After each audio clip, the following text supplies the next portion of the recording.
Hello, everybody, and welcome to Three Things Thursday. We are back, and I have Corwin with me today. Thank you, Corwin, for joining me. As you know, during the entire month of January, we're doing transition to adult healthcare. So last week we talked a little bit about why is it important, and then this week we're going to talk a little more about the transition plan. So let me share my PowerPoint, and we will go from there. 1 second. Oops. Guess I just lost it. Share. Okay, there you go. So we're going to talk about healthcare transition. So some of the things that we're going to look at today are what is a health transition plan? So, and then what does it look like? So, a health transition plan can look different for each person. So what does that look like? And then Wood definitely talks about some tips for developing a plan. And so Corwin is going to talk to us about the health transition plan and what does it look like, and then I will share some tips. And as always, we have some resources. So it's been posted, so you can definitely click on it. So one of them is kind of like a tip sheet that we at Parent to Parent did along with Department of Public Health, and it has basically everything that we're talking about today is included in that tip sheet. And the second one, there's a website called Got Transition, and I'll show you a little more about it at the end of this presentation. But it's an awesome website. It's all about healthcare transition. So we'll talk about the 5 steps to prepare for healthcare transition. These are tools that you can use, and I will walk you through those tools so you can look at it. So take it away, Corwin. Sounds good. What is a health transition plan? So we talk about transition during the time between high school and after high school, whatever that might look like. So the transition to adulthood, it involves many different parts of your child's life: health, moving from pediatric care to adult care, their education, moving from high school to any of their plans after high school, college, technical school, other educational program, or job training, employment, moving from school to work. It involves their legal rights and responsibilities that come with reaching that age of majority. And finally, it's independent living, which could include living within a community, but away from home. So that's the transition period that we're talking about. And this month, we're focusing on the healthcare portion of that transition into adulthood. So your child or student is transitioning from pediatric healthcare to adult healthcare. And there are so many things to consider for anyone during this time of life and during this transition, but for individuals with special healthcare needs, there may be extra steps. And like Satara mentioned, we're going to help you with all of the different complexities of that and go through those extra steps. Some of these might include finding the right adult providers and specialists. Sometimes providers and specialists only treat children. That's called pediatric care, and they only treat them up to a certain age. This might also include finding new healthcare insurance or coverage if they've aged out of a program or if they are going to be coming off of a family plan. And another thing to consider is preparing them for the most independent life possible. Independence does include managing your own health. So health transition can feel very overwhelming, but through the month of January, we'll break it down into steps and will hopefully help you through this complex time of transition.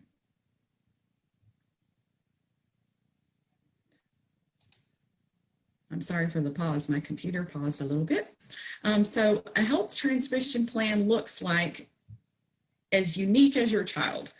So the plan is going to be as unique as your child's health and their diagnosis and their specifics and their goals and the scope of their medical condition. So a health plan is going to be very, very individualized. And it is a must for anyone who has chronic health conditions or any lifelong health concerns, which is pretty much all high school children, but also especially those with chronic health conditions. Like cystic fibrosis. Typically, a person with cystic fibrosis sees a host of doctors. The first step in transitioning to adult health care is going to be finding an adult cystic fibrosis center. The pediatric team should outline a timetable for transition. They'll be able to come up and prepare a detailed transition document that goes from the pediatric center to the adult center, summarizing the important clinical details and including lab results and notes and stuff. The adolescent with CF should start spending some time with their pediatric doctors. They can learn about the medications they are taking and why they're taking it. Eventually, your child may have to take responsibility for their own schedule and their own medications if they're able. The medical concerns for adults with cystic fibrosis can be very, very different from childhood. So think of the lifespan. That includes any kind of diagnosis or condition. Another example would be a child diagnosed with diabetes. With help from your child's doctor and active involvement with your child, you could fill out a diabetes passport. So Sitara put up an example of the diabetes passport up here. It could be used for and modified for any specific diagnosis or any healthcare need. The format isn't what matters. It's the idea that is important to help your child and support them at every appointment with this sort of information. So you can see on there, there's things to do daily, how I'm feeling, my health issues, important numbers, useful websites and resources, and then their basic information. As you can see, this could be filled in for any type of condition. All right, Sitar. So how will health transition look? If your child has, we're going to look at two other conditions. If your child has a mental health condition, I'm so sorry. Or if your child has a developmental disability. One of the goals the transition plan can include for those with a mental health need is a circle of support. So you're not always going to be there as the parent or caregiver in a time of crisis or in other times of need. And there are people whom your child might feel comfortable with. These people could be their circle of support. It can be written into the transition health plan. So these people should be willing and available and of course notified about their potential role in your child's future. If your child is going to college, you and your child might need to talk to the Office of Student Support Services or the school psychologist and prepare your child to know what support is available and how to get it. Also, with the help of your child's doctor, you can teach the importance of taking his or her medication, educating them about their medication, and all that sort of thing. Another example is a child diagnosed with a developmental disability, such as Down syndrome. The health transition plan could include finding an adult primary care physician who is familiar with treating their condition, because some of the health issues your child might face as an adult might be unique to Down syndrome. For instance, your plan might include to monitor for the tendency towards obesity, testing for sleep apnea, testing for thyroid disease, and evaluation for vision and hearing problems on a regular basis. The doctor should also be aware that accelerated aging may affect functional abilities of adults with Down syndrome.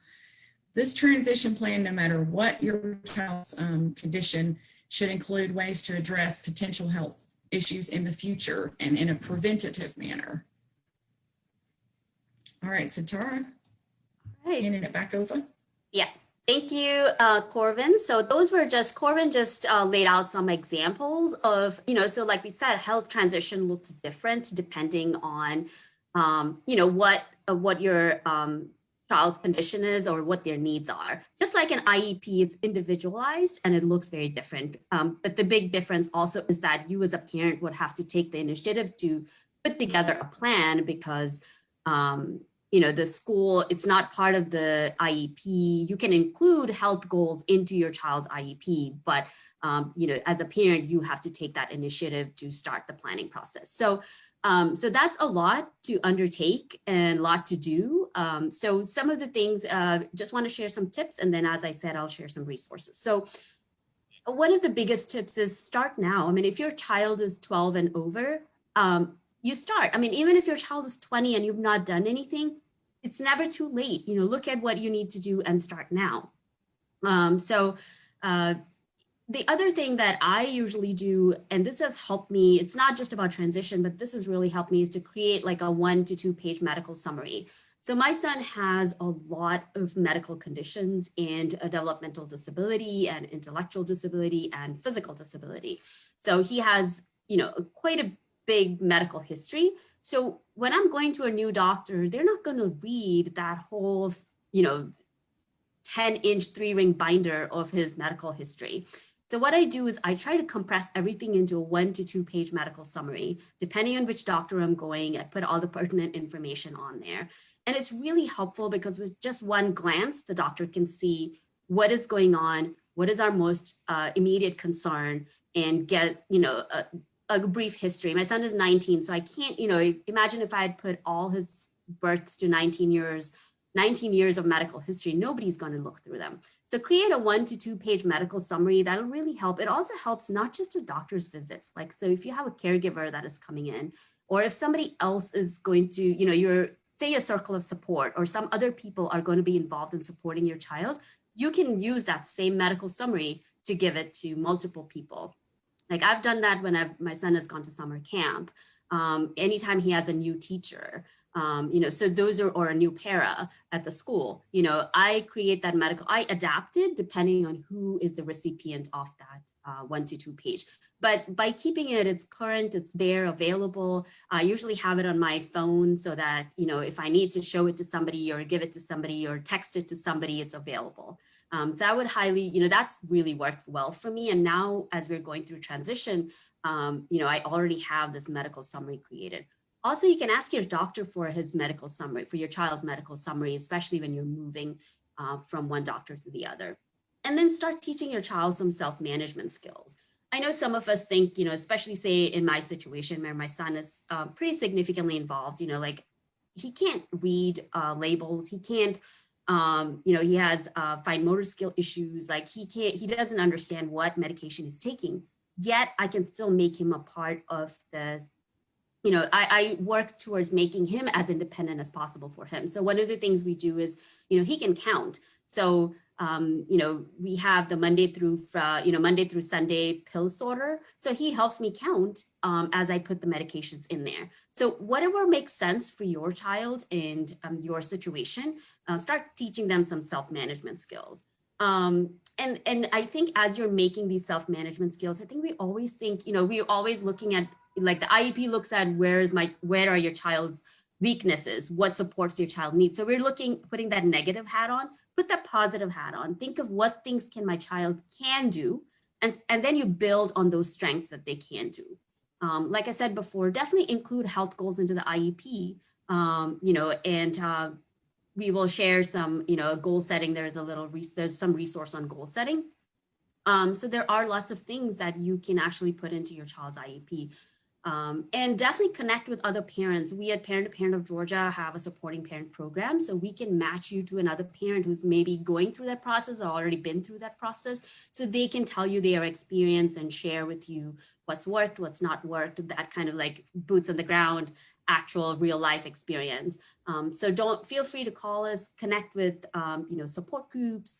The more information you have, the better. So, and then connecting with other parents also gives you that emotional support, because transition is not like an event, it's a process. It takes time, it goes over several years. So, and definitely start talking to your child's current doctors. I would say definitely 16, 17, you can start at 14, start working with your current doctors. We are right now, like I said, my son is 19. We're right now in the process of finding adult providers for him. He can be with his current doctors till he's 21, but he's 19. So I need to, that's something I need to work on. It takes time, trying to find insurance, and also insurance changes. At 18, there could be some insurance changes. If you're having Katie Beckett deeming waiver, or you're having SSI Medicaid as a child, you might have to reapply for your child as an adult at 18. If your child didn't have, was not eligible for Medicaid prior to under 18, he or she might be eligible for Medicaid after 18 because the rules are different. So really consider insurance changes, or if your child has private insurance coverage, checking how long can they be on your private insurance coverage. So these are some things, I know it's a lot to think about, but some tips and resources as you start putting your plan together. So the resources part, GOT transition website, there are 5, these are the transition readiness assessments. So there's actually a tool that's really great. So if you click on that and go in there, it'll walk you through and give you, it gives you an idea of where do I start? There's so many things to do, but where do I start? There's also a quiz, and there's a timeline. So the timeline tells you where you are in the process, and then there's goal setting. So I'm going to just show you the handout so you can look at it. So here's the handout. As you can see, it's this is the link that I gave you. So all these are clickable links. So there's an online quiz. Are you ready for transition to adult healthcare? And if you go on the GOT Transition website, there's a quiz for young adults and parents. So if your young adults can take the quiz, that would be awesome too. So they can take it and see what they need to do. And then this is the transition timeline. It talks about different milestones, the readiness assessment. There's a version for parents and caregivers. So, there are 2. So that gives you also a starting point. And then there's a 1-pager on some goals for independence.